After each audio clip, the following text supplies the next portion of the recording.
네, 안녕하십니까. 3월 3일, 3월 첫째 주일입니다. 오늘 우리 함께 예배할 때에 하나님께서 우리의 마음을 새롭게 해주시기를, 또 우리에게 오늘도 주님께서 은혜를 더해 주셔서 함께 예배할 때 우리의 마음을 붙들어 주시고, 어떠한 마음과 어떠한 경험과 어떠한 생각으로 와 있든지 함께 하나님 찬양하고 주님 앞에 나가는 믿음의 시간 되게 해달라고 우리 함께 오늘 예배를 위해서 함께 기도하겠습니다.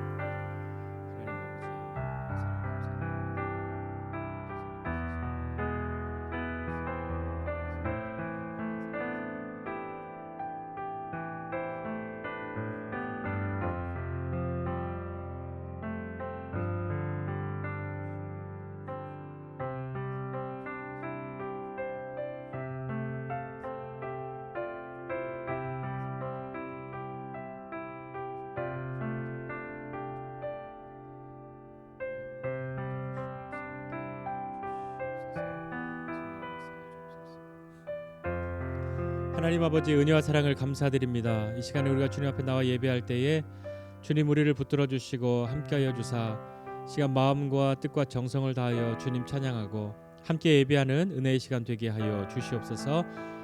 이 시간 함께 모여서 또 온라인으로 참여하는 모든 지들 가운데에 하나님 동일한 성령께서 이 시간 우리 가운데 임하여 주시고 우리를 붙들어 주시며 새롭게 하여 주시옵소서. 감사드리고 예수님의 이름으로 기도드립니다. 아멘. 자, 이 시간을 함께 찬양할 텐데 이런 노래는 같이 있으면서 서로 보면서 부르는데 혼자서 계신 분들 혼자 부르면 좀 외롭긴 할 텐데 그래도 화면 보시면서 같이 찬양하겠습니다.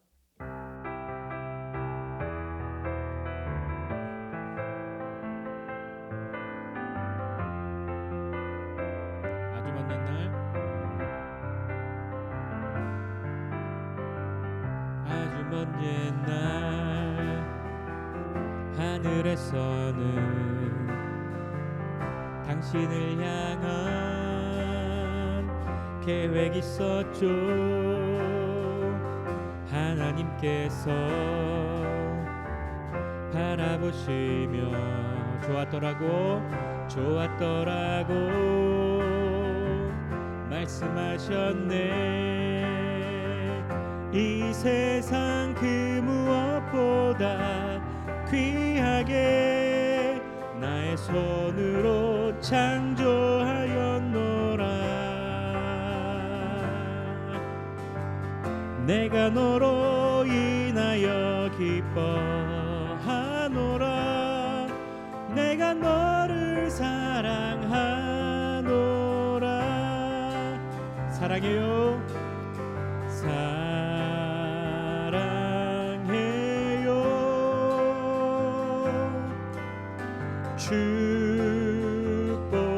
축복해요. 당신의 마음에 우리의 사랑을 드려요. 다시 한번. 아주 먼 옛날, 아주 먼 옛날 하늘에서는 당신을 향한 계획이 있었죠. 하나님께서 바라보시며 좋았더라고 말씀하셨네. 이 세상 그 무엇보다 귀하게 나의 손으로 창조하였노라. 내가 너로 인하여 기뻐하노라. 내가 너를 사랑하노라. 사랑해요.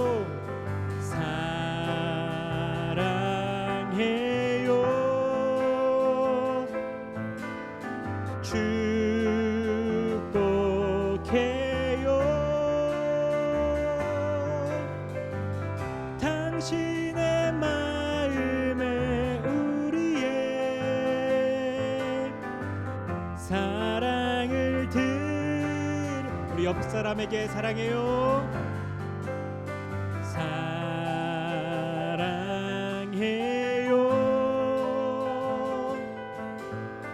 축복해요.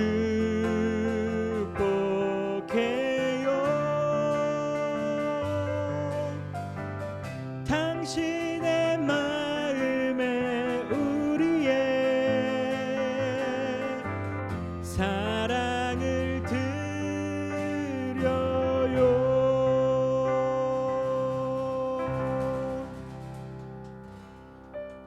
사랑합니다. 사랑해, 이리나. 자, 우리 옆 사람에게 이야기해 주십시오. 사랑합니다. 네, 이 세상 그 어떤 것보다도 가장 귀한 그분의 사랑으로 사랑하는 모두가 되었으면 좋겠습니다. 우리 함께 이제 우리 마음을 모아서 다시 한번 하나님 앞에 우리의 마음과 뜻과 또 생각과 모든 것을 집중해서 함께 나가지 않으시겠습니까? 같이 찬양하겠습니다.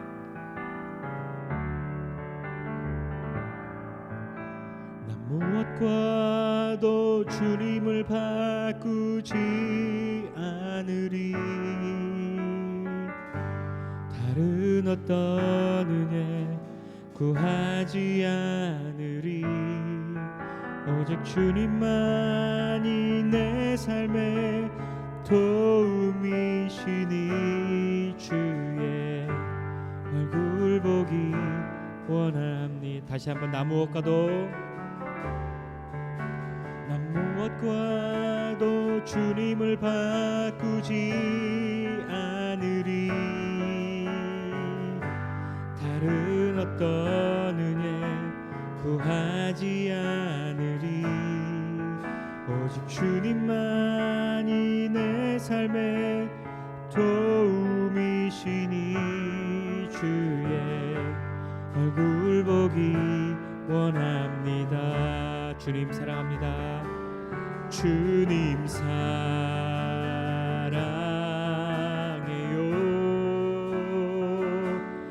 온 마음과 정성 다해 하나님의 신실한 친구 되기 원합니다. 다시 한번 나 무엇과도 주님을 바꾸지 않으리. 다른 어떤 은혜 구하지 않으리. 오직 주님만이 내 삶의 도움이시니 주의 얼굴 보기 원합니다. 주님 사랑합니다. 주님 사랑해요.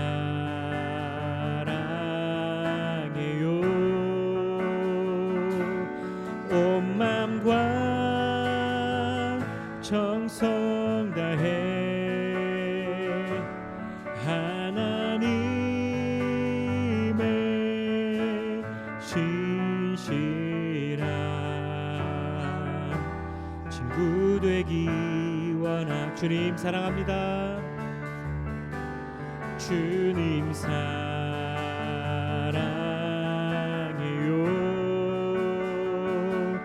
온 마음과 정성 다해 하나님의 신실한 친구 되기 원합니다. 그 마음이 우리에게 있으십니까? 그 마음으로 우리 다시 한번 계속해서 주님 앞에 나아가면서 함께 찬양하겠습니다.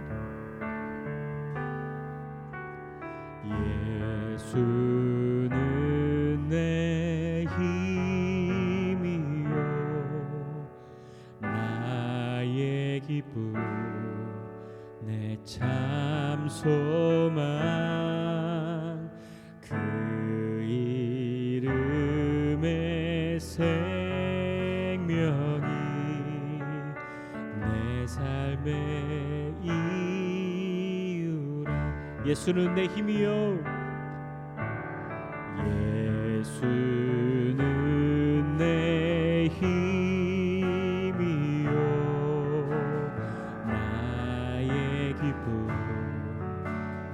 참 소망 그 이름의 생명이 내 삶의 이유라 오직 주만 따라갑니다 오직 주만 높임 받으소서 내 평생에 그 이름을 그의 선하심을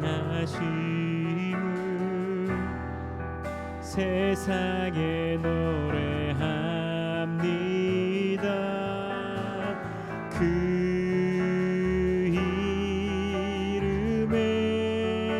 이름에 크신 능력 영원한 생명이 내 삶의 이유라 내가 사나 죽으나 내가 사나 죽으나 그 이름을 위하여 내 모든 것들이 나를 받으소서 오직 주만 따라갑니다 오직 주만 높임 받으소서 내 평생에 그 이름을 그의 선하심을 세상에 노래합니다 그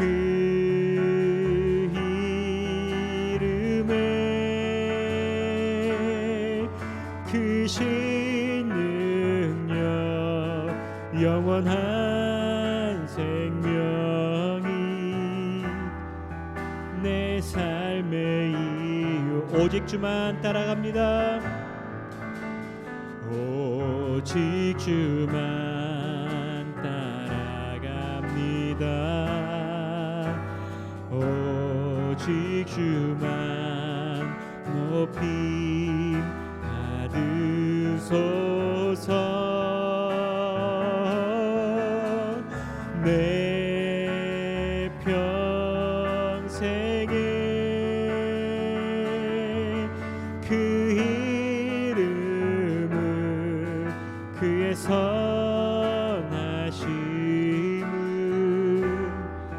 세상에 노래합니다 그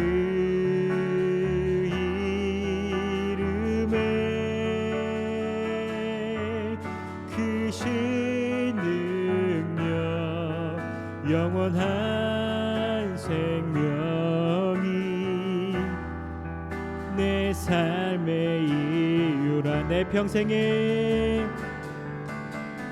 내 평생에 그 이름을 그의 선하심을 세상에 노래합니다 그 이름에 크신 능력 영원한 생명이 내 삶의 이유라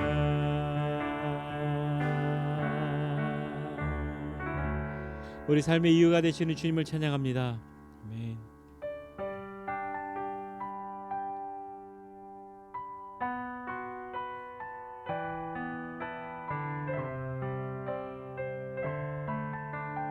주님 우리에게 행하신 일을 찬양합니다.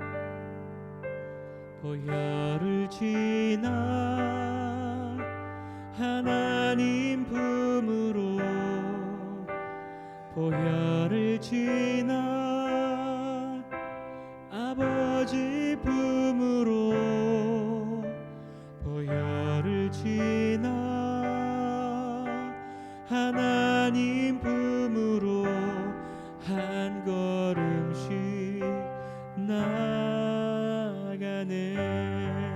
보혈을 지나 보혈을 지나 하나님 품으로 보혈을 지나 아버지 품으로 보혈을 지나 하나님 품으로 한 걸음씩 나가네. 존귀한 주 보혈이 존귀한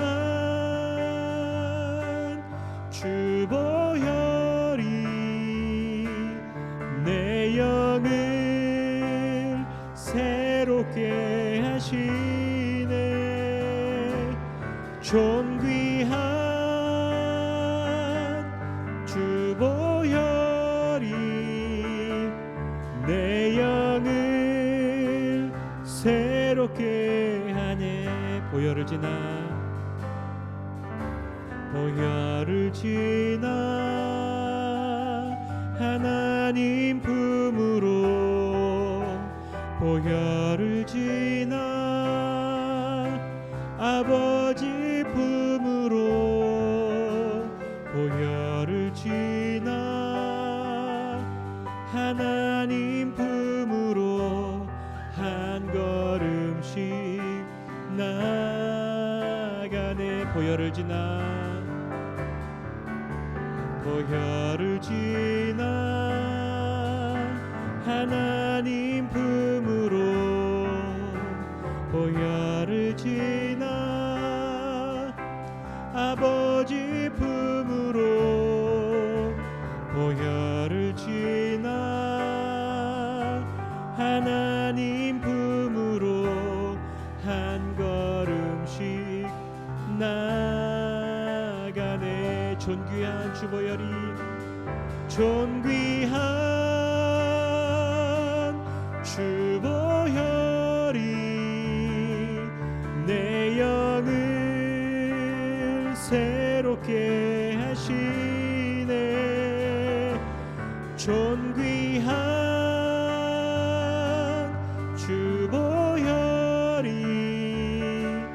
내 영을 새롭게 존귀한 주 보혈이 존귀한 주 보혈이 내 영을 새롭게 하시네. 존귀한 주 보혈이 내 영을 새롭게 내 영을 새롭게 하네. 내 영을 새롭게 하네. 내 영을 새롭게 하네.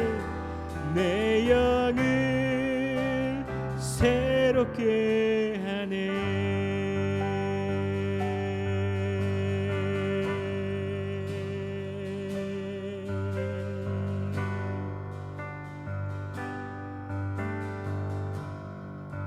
아버지 내 삶에 아버지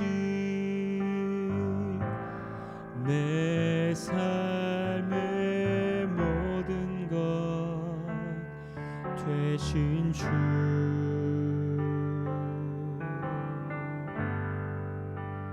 나의 소망 나의 참 기쁨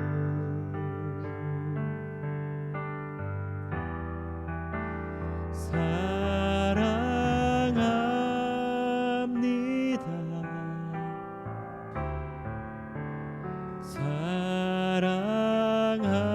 사랑합니다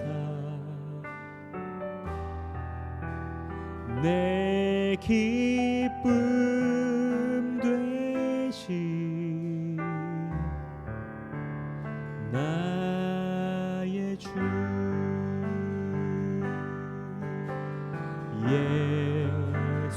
예수님 내 삶의 가장 귀한 분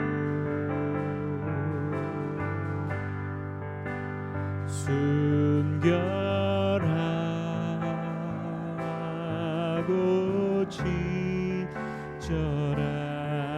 친절하신 주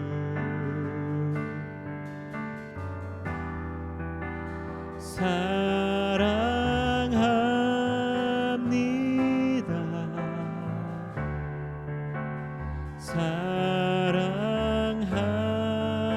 사랑합니다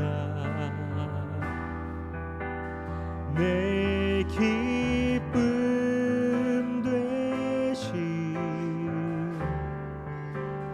나의 주 사랑합니다 주님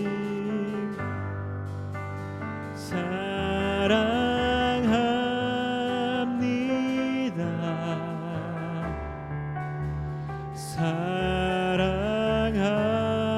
사랑합니다 내 기쁨 되신 나의 주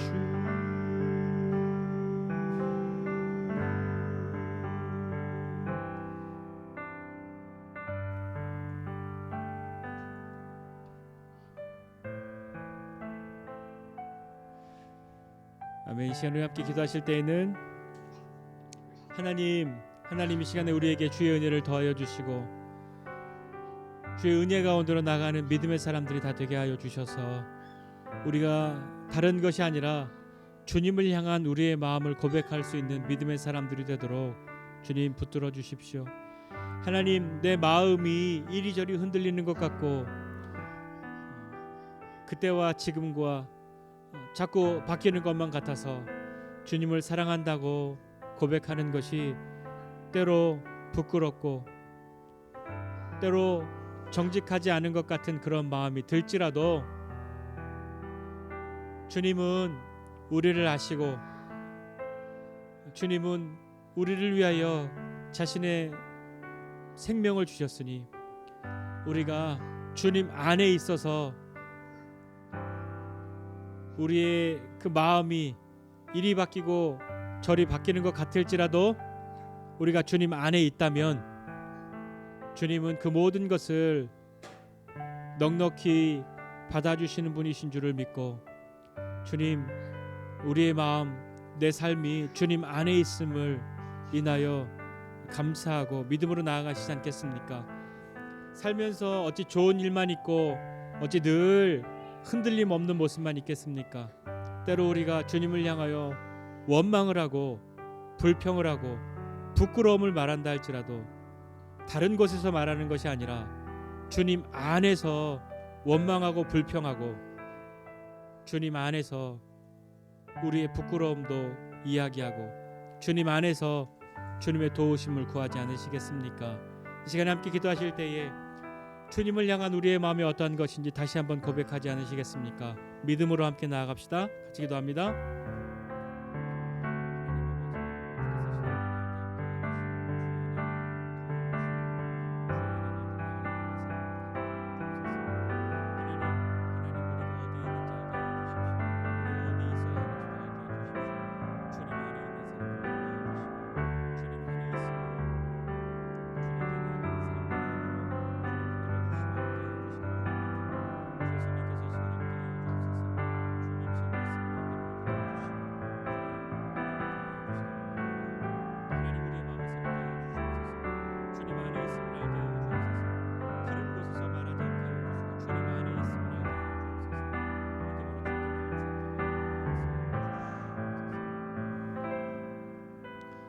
하나님 아버지, 은혜와 사랑을 감사드립니다. 하나님, 우리 한 사람 한 사람에게 베푸시는 주님의 은혜가 크고 크십니다. 하나님, 우리도 흔들림 없고 변함없는 믿음과 사랑을 주님께 고백하고 싶으나 그렇게 하지 못하는 우리를 바라보고 그 모습이 부끄럽고 그 모습이 정직하지 않은 것 같아 주님 앞에 감히 사랑한다고, 주님을 믿노라고 말하기가 주저되는 그런 때들이 우리에게 있는데, 하나님, 우리가 주님 안에 있음을 알게 해주십시오. 우리가 흔들려도 주님 안에서 흔들리고, 우리가 쓰러져도 주님 안에서 쓰러지고, 우리가 원망을 하고 불평을 하여도 주님 안에서 원망하고 불평하는 사람 되게 하여 주셔서 주님 안에 있음이 우리의 생명인 줄 알고 주님 안에 있음을 감사하고 믿음으로 주님께 우리의 있는 모습 그대로 나가는 사람들 다 되도록 주님 붙들어 주시옵소서. 감사드리고 예수님의 이름으로 기도드립니다. 아멘.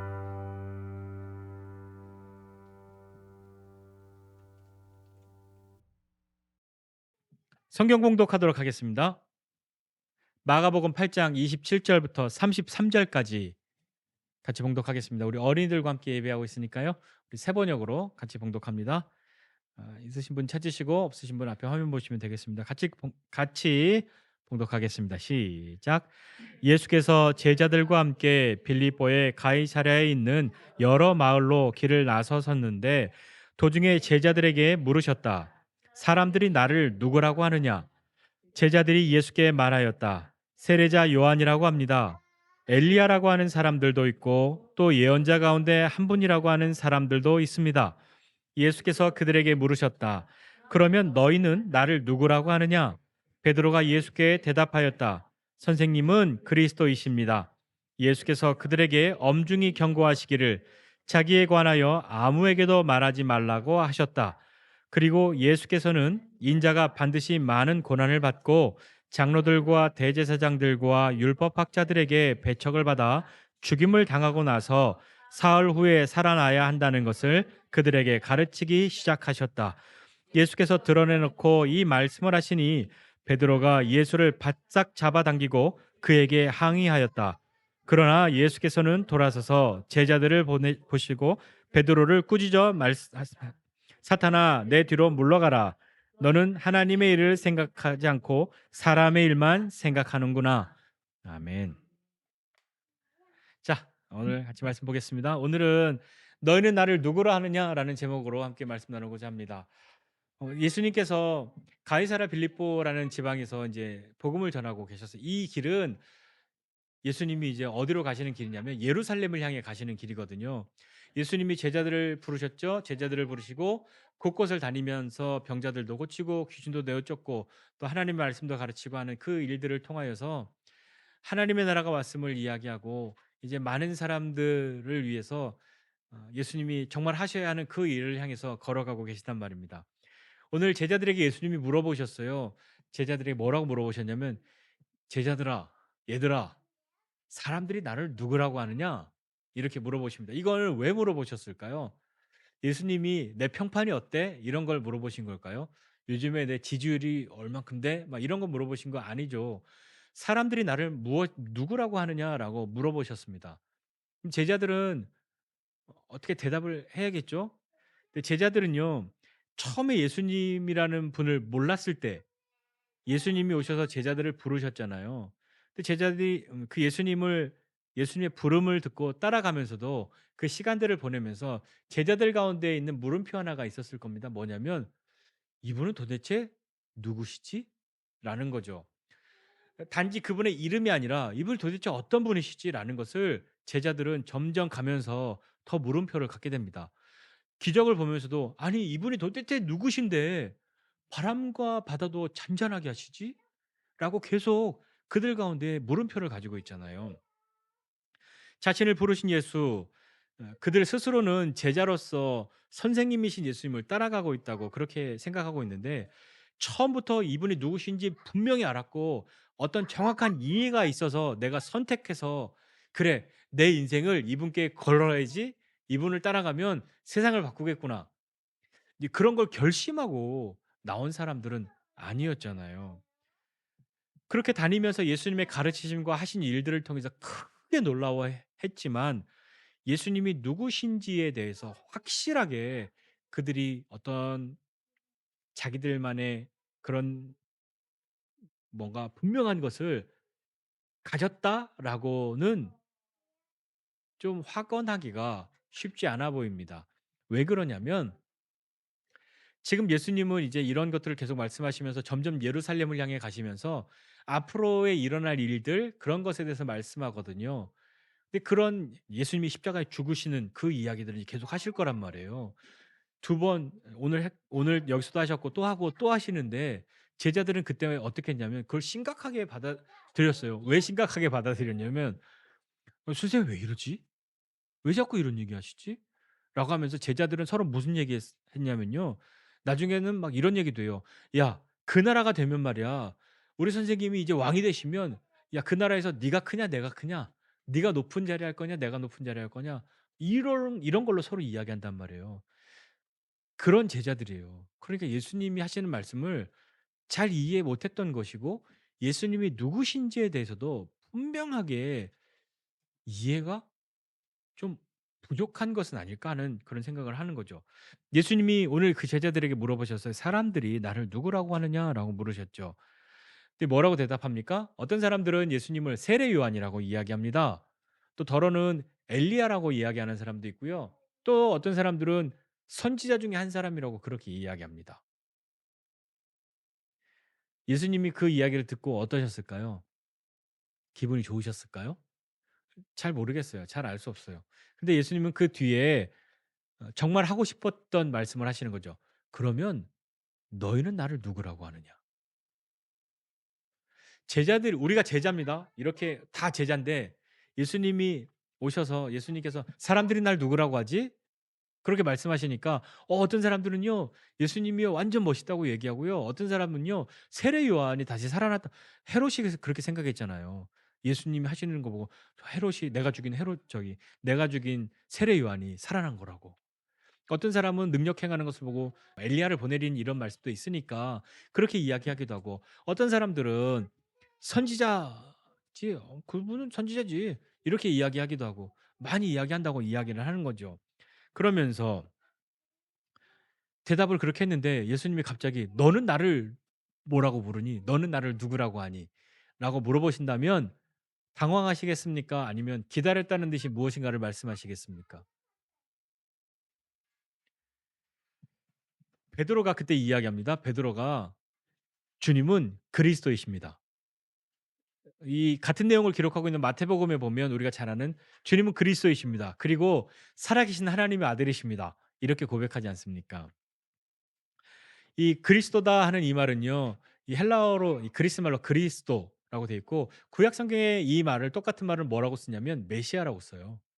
뜻은 기름 부음을 받은 사람이죠. 그러니까 구약 시대에는 왕이나 선지자들을 세울 때 기름을 부어서 세웠단 말이에요. 기름 부음을 받은 자예요. 그런데 마태복음에 보면 예수님이 베드로의 이 대답을 들으시고 난 다음에 베드로를 칭찬하세요. "바요나 시몬아 내가 복이 있다. 이를 내게 한 이는 너의 혈육이 아니다. 하늘에 계신 너의 아버지시니라." 이렇게 말씀하시면서 베드로에게 반석이라고 그렇게 부르시죠. 베드로가 "주님은 그리스도십니다." 이렇게 말했더니 예수님이 자기를 좀 이렇게 칭찬해 주셨잖아요. "네가 복이 있다. 야 너 베드로 너는 앞으로 너는 반석이야." 이렇게 부르셨단 말이에요. 얼마나 베드로가 뿌듯했겠어요. '내가 대답을 잘했구나.' 생각했겠죠. 그런데 이것은 베드로 개인의 뭐 제자들은 다 그렇게 생각하지 않는데 베드로만 그렇게 생각한다라고 생각하기는 조금 무리가 있어요. 제자들이 다 그렇게 생각을 했을 겁니다. 주님은 그리스도시라 이렇게 그것에 제자들이 다 동의하고 있었겠죠. 만약에 그렇지 않으면 베드로가 "주님은 그리스도십니다."라고 말할 때 "아니야. 주님은 뭐 다른 분이지." 이렇게라고 더 좋은 걸로 말하고 싶었을 거잖아요. 베드로가 그렇게 이야기하니까 예수님이 "무슨 쓸데없는 소리를 하고 있어." 그러시지 않고 그것에 대해서 부인하지 않으셨어요. 그리고 자기의 일을 아무에게도 말하지 말라라고 말씀하셨죠. 왜 말씀하지 말라고 하셨을까요? 예수님이 그리스도이심을 이제 드러내기 시작하시는 거예요. 그런데 예수님이 그 고백에 대해서 부인하신 것이 아니라 자기 일에 대해서 말하지 말라라고 하시는 것은 "난 그리스도가 아니야." 그 말 뜻이 아니라 너희가 그리스도라고 이야기하면 "아직은 그 말을 하기는 조금 일러.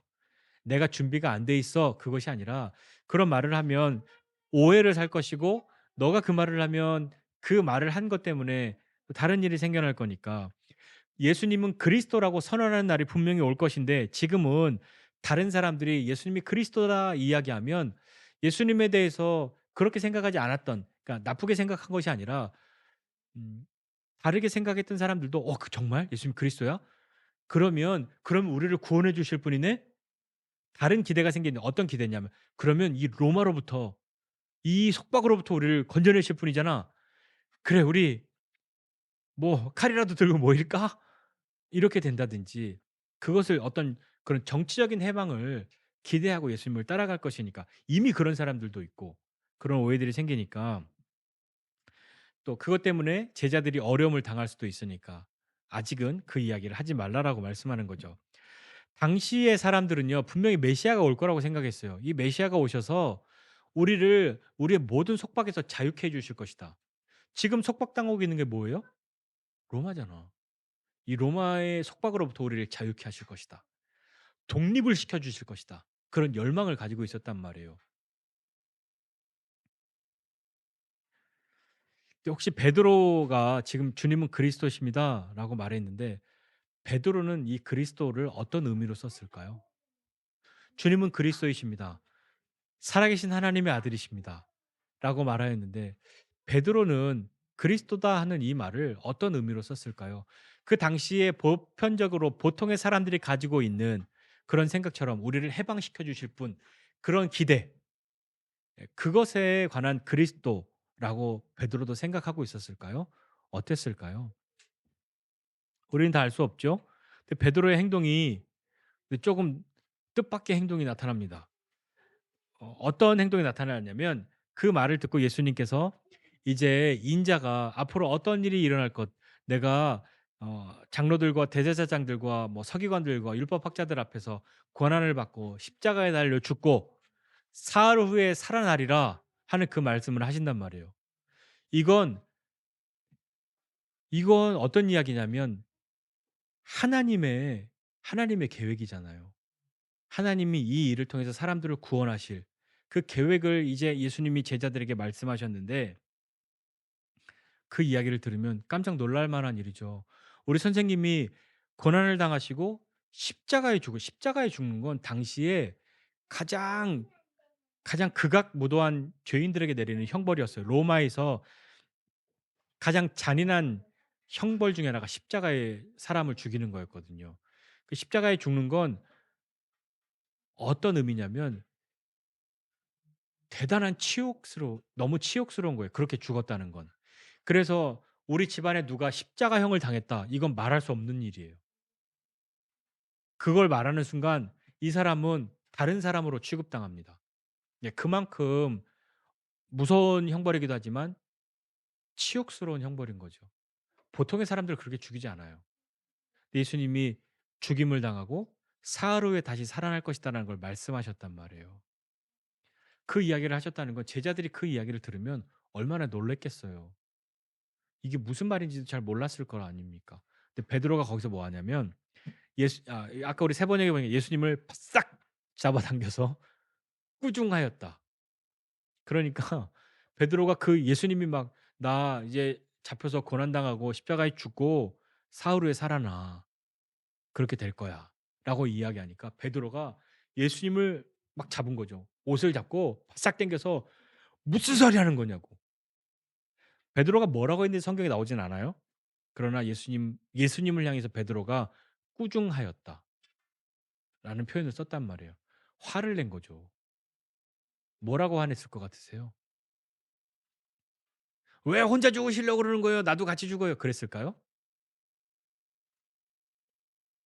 아니 예수님 도대체 무슨 말을 하시는 거예요? 그러면 안 되죠. 예수님 예루살렘에서 왕이 되셔야 되는데 왕 되셔야 될 분이 마음이 이렇게 약해서야 쓰겠습니까?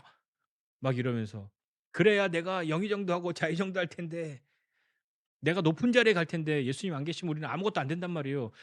지금까지 우리가 예수님을 왜 따라다녔는데 정신 차리세요. 자꾸 선생님 그러시면 우리가 뭐가 됩니까? 맘 약해지시면 안 됩니다. 막 이러지 않았겠습니까?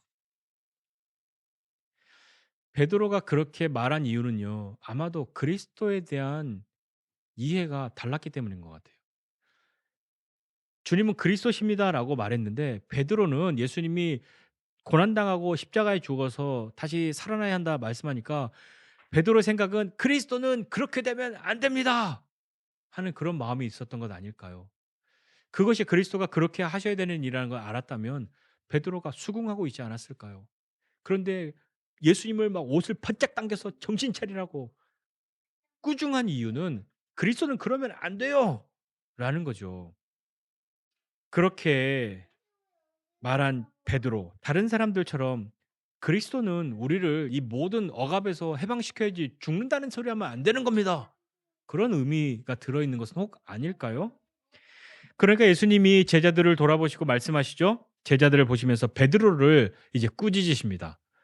예수님이 베드로한테 옷 잡혀서 베드로가 막 이러니까 예수님이 "어 난 참을 수 없어." 막 그러신 것이 아니라 베드로를 향해서 꾸짖으시죠.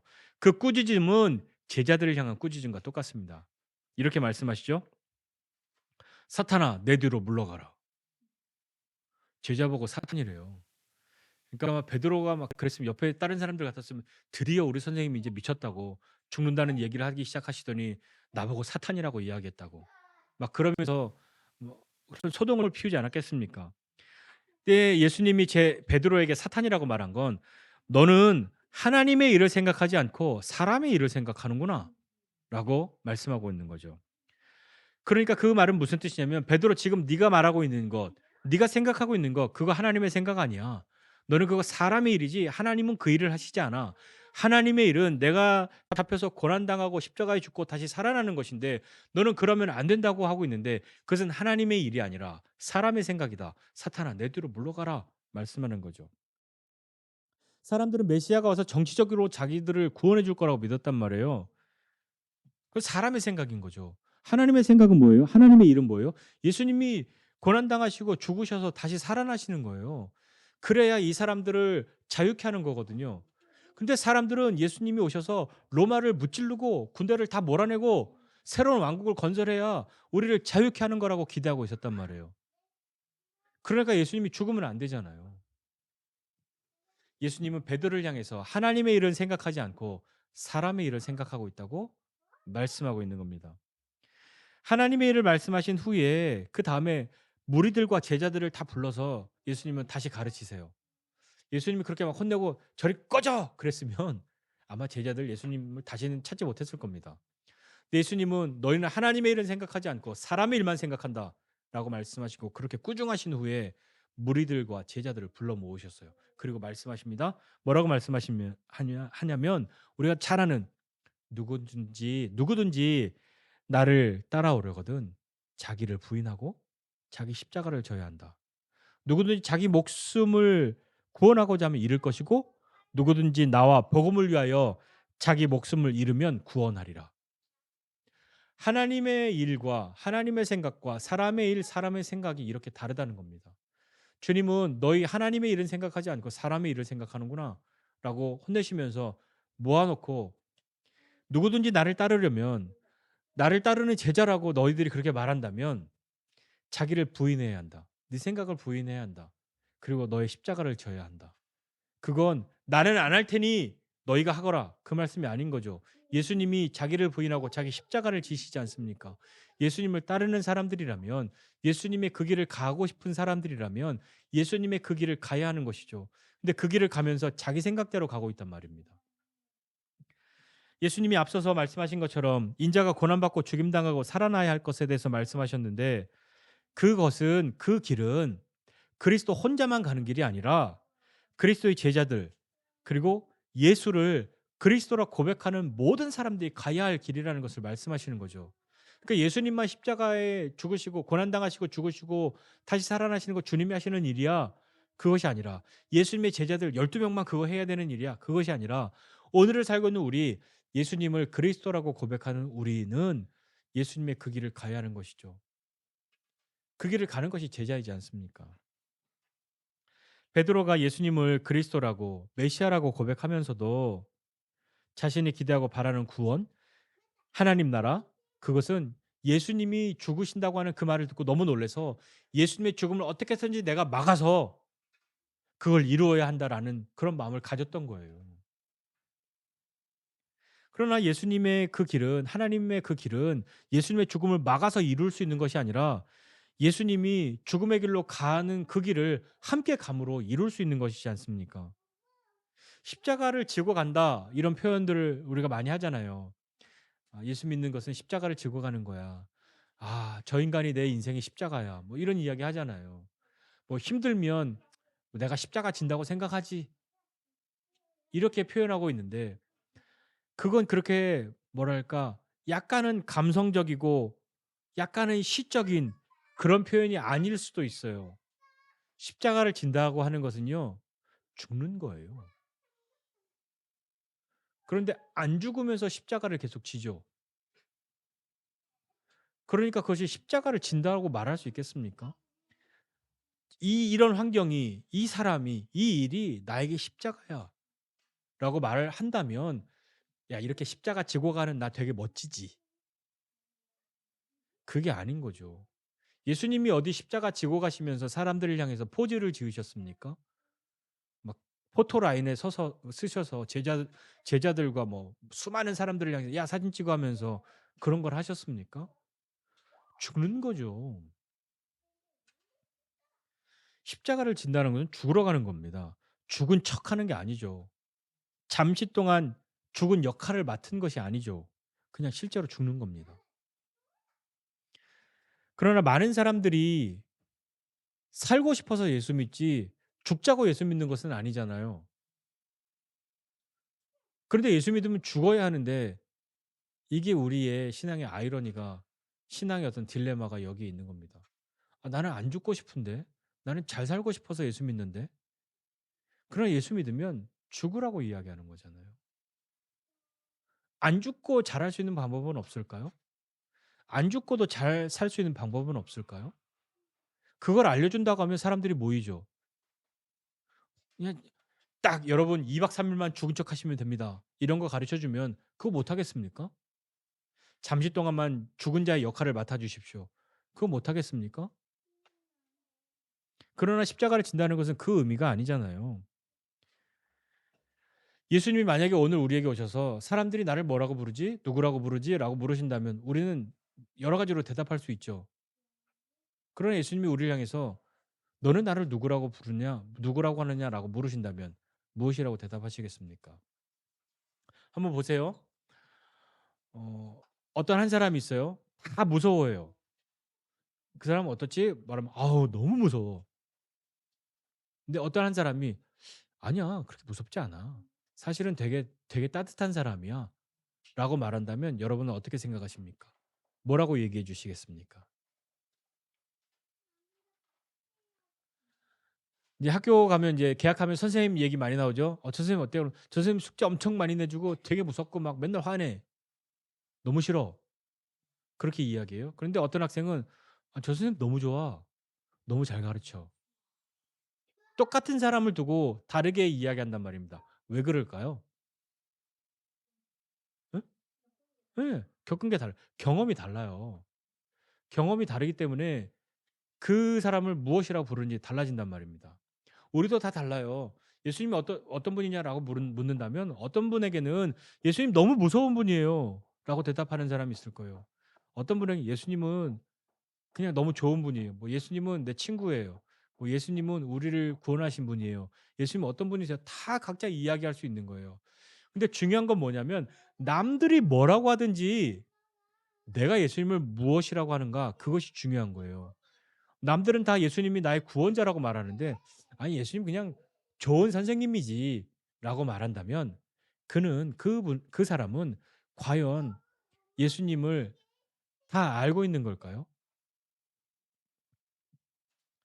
여러분, 예수님을 우리가 무엇이라고 부른다라고 하는 그것에는 내가 예수님을 아는 것이 들어 있는 거예요. 예수님을 경험한 것. 그러나 또 한 가지 우리가 속지 말아야 할 것이 있는데, 내가 예수님을 무엇이라고 부른다 거기에는 또 뭐가 들어가 있냐면 긍정의 의미와 부정의 의미가 다 들어 있는 말인데, 내 욕망이 들어 있단 말이에요. 그리스도라고 불러요. 그러나 어떤 사람에게 그리스도는 우리를 해방시켜 줄, 로마로부터 해방시켜 줄 그분이지 라는 그 기대를 가지고 그리스도를 바라보고 있어요. 그러니까 죽는다고 하니까 그 길을 막아서는 거예요. 아직 우리 해방도 안 됐는데, 독립도 안 됐는데 죽으면 어떻게 해? 그러면 안 되지. 약해지면 안 돼. 그리스도 힘내 막 이러면서 당신 우리 메시아라고. 그러나 메시아의 그 길은 죽어야 사는 길이잖아요.